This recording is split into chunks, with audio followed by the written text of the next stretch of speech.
I don't know how builders cope with this. Oh man, what a disaster. Yeah, let me explain.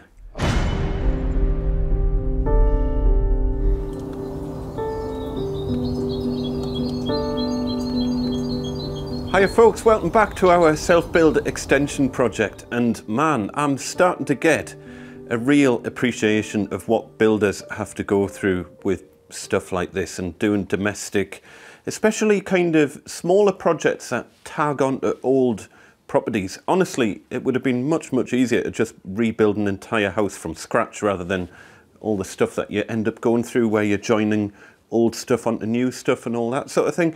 Anyway, the latest in our string of problems that we've run into is Windows. Once again, Windows. Oh man, it's always Windows. So I'm filming this in the middle of February. If you remember, we kind of started the project around October time.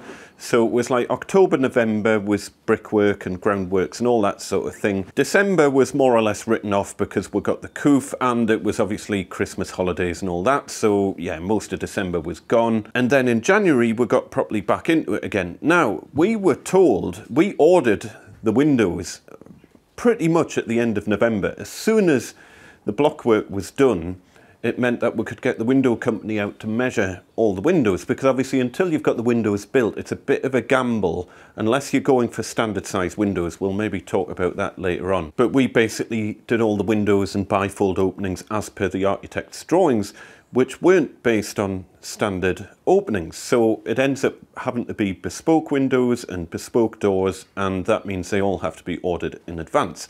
So we ordered the windows back end of November, that kind of thing. We were told it was about a 4-week lead time, and because of the Christmas holidays and stuff, it would probably be the middle of January before we would get our windows and of course the bifold door. And the windows I'm less bothered at. Well, no, I'm bothered about everything because we can't crack on. We can't do the plastering and we can't... Sorry, I'm just completely in shadow there.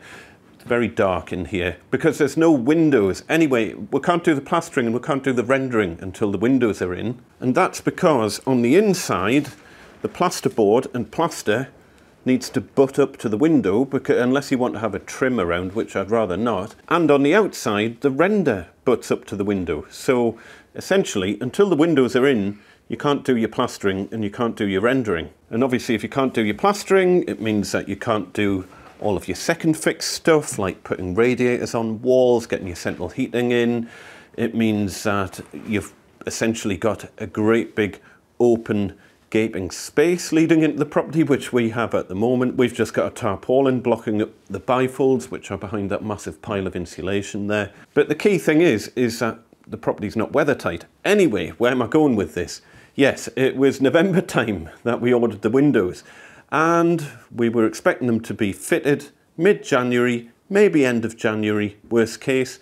And we had an email from the window company the other day saying that due to production delays across Europe and COVID and all the lockdowns and all the other rubbish that's going on, we are now going to be waiting until May for our bifolds. That's 7 months. A 7-month delay on the windows. That is absolutely insane. So yeah, that's a bit of a problem. Now, we've managed to get the windows brought forward a little bit, so hopefully within the next couple of weeks, if we're really lucky, we might have them by next time. But the bifolds, we've managed to change the brand of the bifolds from apparently Smarts to, I've forgotten the name of it, anyway, to some other brand. And apparently we can get that other brand a little bit sooner, but we're still looking mid-March, end March or thereabouts. So massive delays on windows, and if you're ever getting an extension done, do spare a thought for the builders who have to manage all of this rubbish, because if you've scheduled your whole project around getting windows for a specific time, and you've got plasterers coming and you've got renderers scheduled in, bearing in mind the renderers that we're using are generally booked up about 2 months in advance, so we've had to reschedule them. We can't now book them in at all because they don't want to be booked in on the basis that they might end up getting rescheduled again. So the general lay of the land now is that we're not even going to book the plasterers or renderers until the windows are physically fitted. So the crux of this is that the delay with the windows is just going to push the whole project way, way back. We would have probably been finished this whole project by March time, but if we're not even going to have the bifolds in until March, we're going to be looking April for doing the plastering in here, and then all the second fix fit in the kitchen and all that sort of thing, May, June. It means that the whole project's going to run into June, July time, basically. So there's nothing that we can really do about it, but it's frustrating.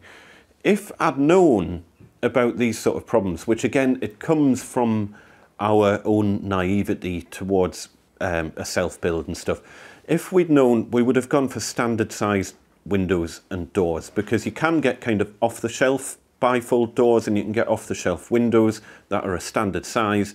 I suspect that's what most builders do. I don't know. Let me know in the comments down below, because going for bespoke windows and doors, oh man, yeah, big mistake there, really. We could have just got standard size windows and doors, standard size openings. The lead times on the standard size stuff is about 4 weeks, if that, 2 or 3 weeks in some cases. And we could have ordered them in advance because we would have known that they would have fitted. But hey, you learn from experience, and experience has taught me here never to rely on bespoke windows and doors ever again. As I say, let me know in the comments below what your thoughts are on that. If you are a builder, do you generally go for standard size openings so that you don't run into these sort of issues? Do you get a dedicated window company in to fit the windows and doors, or do you fit them yourself as the builder? Do you do that sort of work yourself? Do let me know, because it's all a learning curve.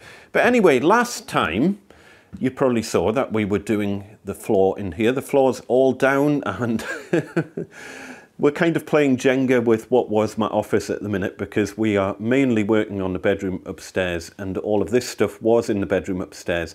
I'll show you that in a minute. So we've temporarily moved all of this kind of office chair and desk and stuff like that is all kind of sitting down here at the minute, out of the road, because we've got a nice big space here now with a big floor.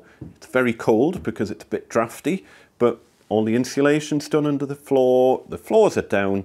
The next big job in here is to insulate the roof, insulate the ceilings and do all that sort of stuff. But again, because of the delays on the windows and doors, there's not really a massive rush to get that done. Obviously, we can't start on the knock-through until the bifolds are in, otherwise it's going to get very drafty in the living room. But, you know, that's not the end of the world. There's plenty other things that we need to get on with. So let's head on upstairs and I'll try and show you some of the things that we're working on up there at the moment. So into the bedroom, and yes, still don't have a door handle. But as you probably saw, depending on the order that we've got these videos kind of released in, we've got the angled bit of ceiling up there. It's all insulated behind the plasterboard, and we've plasterboarded everything, which is quite a big job out the road, and we've started on this wall as well. I'll talk about that in a minute. There'll be quite a few different types of plasterboard in here, because we've got standard plasterboard around all the edges here. We've managed to bring this side here, I don't know if you remember, but the old hip came kind of down there and it was sticking into the room. Well, we've brought everything forward a little bit with insulation and all sorts of other things.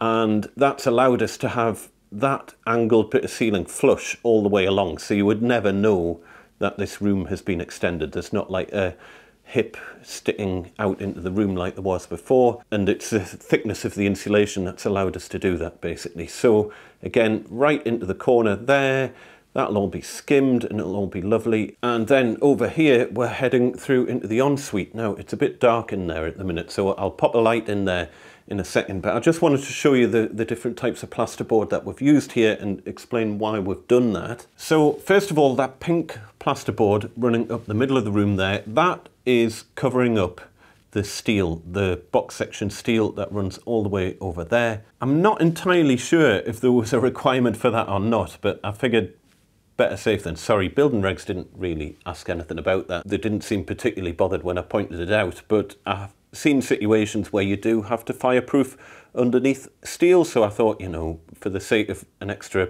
£3 or whatever it is for fire rated plasterboard, I would run the pink stuff underneath where that steel is. And then through into the ensuite at the end there, we've got the blue moisture board, or the moisture rated plasterboard, through there. On this wall here, there'll be acoustic plasterboard, because you're supposed to have some sort of acoustic rating between a bathroom and a bedroom.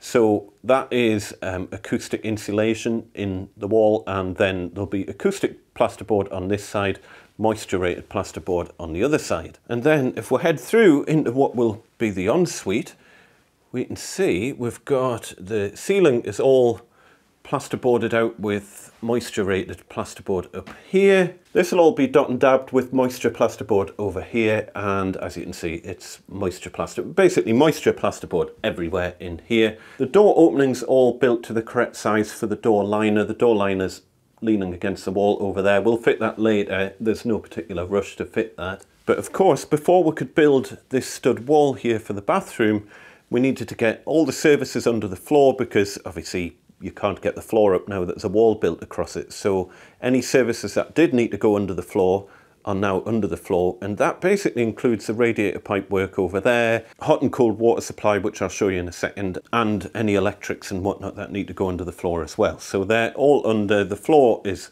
fixed down. The floor is now not budging. And as you can see, we've got the first fix electrics are in, and basically just before we plasterboard this up, which is our next job, is just to put the acoustic plasterboard on this side. We have made note of exactly where these cables are. This is for the light switch basically, so there'll be a cutout here for the light switch. Again, little considerations over what side do we want the light switch on. Normally you seem to have the light switch on the same side as the door handle. It made sense to me that if the door is going to be opening with a handle on this side, so hinged on the left, which we've put a lot of thought into why we're doing it that way, because the handle's going to be on this side opening inwards, it made sense to have the light switch here. We've also got a cable coming down here, which is hidden behind here, but again, we've taken measurements of it because on the other side we'll be cutting through for an electric toothbrush charger that will be on the other side of the wall there. And then down the bottom here, as I say, we've got the central heating flow and return for the towel rail, which is on the other side of that wall. And we've got the hot and cold supply coming in under the floor here. This board's not held down. That doesn't particularly need to be held down the bottom there at the moment. It's not causing any problems, because I will be taking that back up when we properly sort the plumbing out. But at the moment, we just need it kind of good enough that the plasterers can do their bit, and then we can take this little edgy bit back up. But obviously, the bits that run under this wall have to be, they're going to be fixed down forever. But yeah, at this stage, we're having to think about exactly where pipework's going to go for radiators. There's a fair bit of movement on these, you know, I've deliberately made the hole quite big there.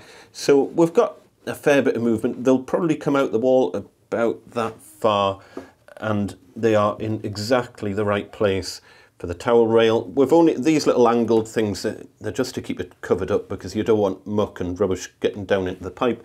And I've run out of end stops, so for the minute I've just shoved a couple of those on and taped up the ends. It's just so that when the room's getting plastered, you want to make sure that no rubbish is getting into your central heating pipes, or any of your pipes for that matter. End stops are the proper way of doing it, but I've run out. We've also embedded some plywood in the wall behind here, because this is just a plasterboard wall. Obviously, I would not trust putting a towel rail on plasterboard, so there's plywood embedded in the wall behind here at the exact right points for where the brackets are going to be that hold the towel rail on the wall. The only other thing that we're going to have to work out that I haven't quite got my head around yet, I've got a vague idea of what we're going to do, but I'm not 100%, is where the wastes are going to run. So the toilet's going to be probably coming off that wall there, and the basin's going to be over here. So all the pipe work, the hot and cold, can just go in boxing all the way around. It'll feed the toilet there, and then there'll be boxing coming around here, shower here. So we'll probably bring this out a little bit on a framework similar to what we did in the main bathroom. We'll use elements board on the back, because elements board is generally better than moisture rated plasterboard. Although, to be fair, I've never had a problem with moisture rated plasterboard if everything is installed properly. Then, as I say, waste. So there'll need to be a shower waste coming down here. I'm not particularly bothered about having a shower on a plinth. I would like to have the plinth not quite as high as the plinth that we've got in the master bathroom, but at the same time it does make maintenance much easier if you're not having to kind of rip floors up to get to the shower waste. The toilet waste needs to drop down, so the 110mm soil pipe needs to be probably somewhere around here, avoiding the joists, and we'll also need to get the waste from the basin run around to that as well. So these are kind of the things that I'm thinking about at the moment. I haven't made any really firm decisions on it yet, but every time I'm working in here I'm giving a little bit more thought as to where the pipe work's going to run. You can't just run a pipe through a garage ceiling if you've got a habitable room above, because that then breaches fire regulations and whatnot. So any pipes that do come through have to have incandescent collars on the pipes. We'll probably talk about that more later down the line. But the other thing that I'm trying to think about here as well is that there's going to have to be a vent stack coming up, and I'm probably going to run the vent stack in this corner here and just bring that all the way up this corner. So 110mm pipe boxed in all the way up this corner, through the ceiling up there and into the loft, and it'll either go through a vent tile in the roof or it'll go through a soil stack that'll stick up through the roof. Again, I haven't quite decided on that. So we are kind of motoring, things are going pretty well, but honestly I don't know how professional builders put up with the kind of delays that you run into from the various trades, because it is so frustrating. And as I say, it would be so nice to have some windows in here and have some light in this room, but at the moment, until the windows are in, all bets are off. The whole project is going to be on hold very soon, because we're going to run out of jobs that we can actually get on with. Our only other little job in here, over on the other side of the room, is to run the radiator pipework to the correct place. So if you remember, the radiator, that's just leaning against the wall. It's not attached to anything, but it's underneath that blanket there. And it needs to go kind of centrally underneath this window here. That little mark on the wall, if you see where it says C, that is the centre of the window, so the radiator needs to be kind of central to that. And I just need to run the pipework in vaguely central to that, and then we'll worry about that. We can't fit the radiator until the walls are plastered. So once the walls are plastered, as long as the pipework's in, then we're kind of ready to rock. Anyway, as I say, I'll come back to you once we've plasterboarded this. And as if by magic, that is us all done. We are pretty much ready for the plasterers in here. I did sweep up, but I seem to have left a big pile of rubbish on the floor that I've just stood in. So yeah, not much else to do in this room at the minute. If I get time, I might fit the door liner before the plasterers come. I haven't quite decided yet. You'll see the door liners, I struggled to find a door liner that was the right size actually, because this one is obviously a little bit too wide. I mean, let's see. So there's no way the skim's going to be, that's coming on for probably 8mm on either side. There's no way the skim's going to be that thick. So I'll just rip the door liner down on the table, so it's not a problem. I couldn't get, the next one down from that was far too small, so such is life. But when I get a chance, I'll pre-assemble that, nail and glue it together, make sure it's all square, and then just fit it into the frame, packers around the edges, make sure it's nice and straight and everything. But as I say, it's not a massive problem if I don't get that done before the plastering's done, because the architraves will cover all the edges of that anyway. When I've next got the spray foam out, I'll probably put a little bit extra spray foam just up there, and I don't know if you can see, but there's quite a big hole there going up into the loft, so I'll probably put a little bit of spray foam there.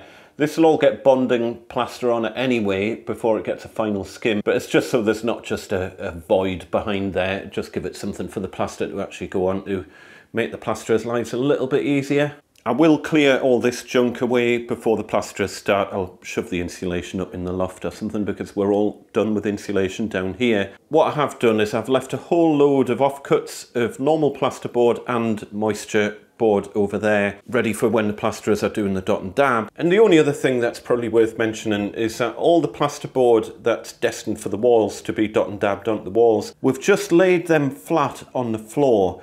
The reason being that if you're going to be dot and dabbing walls, you really want the boards to be as flat as possible. It's not like you've got screws holding plasterboard onto a stud wall and the screws would flatten the boards out if they were a little bit bent. But if they are dot and dabbed and you leave them lying against a wall for a while, they will bend over time.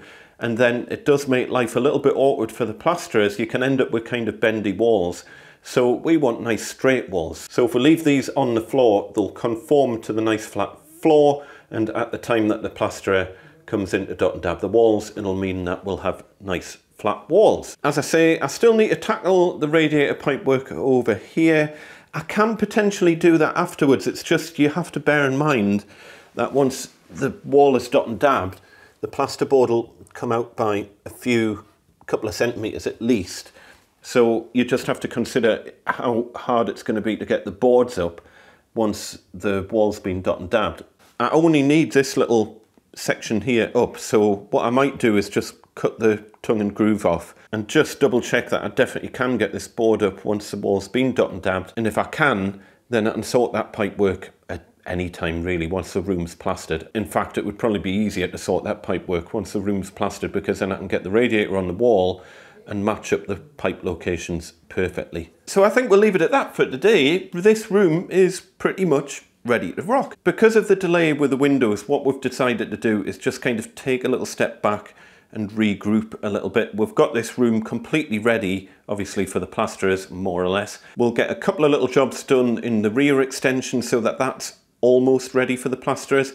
But I think what we're going to do, because we've got, as I say, at least a couple of months before the bifolds are going in, so we've got a little bit of leeway, and I think we're going to get on with a few other jobs, maybe get back to tackling the studio room, maybe even have a think of starting to put the workshop together down in the garage below where I'm standing at the minute. And we really need to start thinking about making a start in the garden, because as we approach spring, the garden's going to burst into life very, very quickly.